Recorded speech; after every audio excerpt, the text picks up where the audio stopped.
បាទសួស្តីបងប្អូនអរគ្នាបាទហាញដីលក់ជូនបងប្អូនអរគ្នាមកកន្លែងបងប្អូនណាមានតកោព្រំហើយស្រាប់recipe ខាងមុខនេះគេធ្វើផ្លូវកស៊ូកាលពីមុនមានលូមានអីឆ្លងចេញចូលស្រួលគេធ្វើផ្លូវកស៊ូកាយអត់តាន់បានដាក់លូវិញបងប្អូនណាដីស្អាតបងប្អូនណាដីនេះបាទក្បាល28បងប្អូនណាក្បាល28នេះលូបាទលូសល់ពីមុនតែគ្រាន់តែអត់តាន់ចាក់ដីបងប្អូនបាទដីខាងក្រោយស្អាតបងប្អូនណាបាទក្បាល28ប្រោយ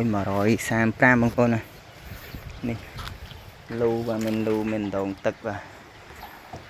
មានដើមស្វាយដើមស្វាយក្តាប់បាទដីនេះទៅក្រោយមកកណាត់មុខនេះពីមុនម្ចាស់គាត់ចាក់ធ្វើភូមិបងប្អូនណាចាក់ធ្វើផ្ទះដល់ក្រោយមកឥឡូវគាត់លក់រូសផ្ទះនឹងចេញហើយនៅទៅមកកណាត់ខាងក្រោយធ្វើស្រែបងប្អូនណាធ្វើស្រែហើយមកខាងកាព្រំខាងជើងនេះមានរបងហើយបងប្អូនមានរបងហើយយ៉ាងផុតតែម្ដងបងដីល្អមានជីជាតិណាបងប្អូនណាខាងក្រោយនេះធ្វើស្រែដាំដំណាំតាមអីមកអេមហើយពីខាងមុខនេះស្អាតហើយជាប់ផ្លូវកស៊ូបងប្អូនណាជាប់ផ្លូវកស៊ូទៅធំនេះខាងនេះគាត់ធ្វើនោះហួសទៅក្រោយទៀតបងប្អូនបាទហួសទៅក្រោយបង្គោលនឹងទៅដល់ភ្លឺខ្ពស់ក្រោយបងប្អូនណា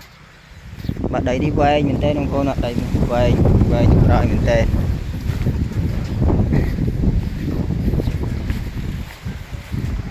ហើយនេះជាប់ផ្ទះប្រជាជនអីច្រើនកកបងប្អូនណាមានប្រជាជនច្រើនកកនេះភូមិផ្ទះជួបបាទផ្ទះបាទជាប់នៅក្បែរនឹងមួយបងប្អូនណាបាទដីនេះស្អាតបងប្អូនបាទពេញជ្រុងបាទ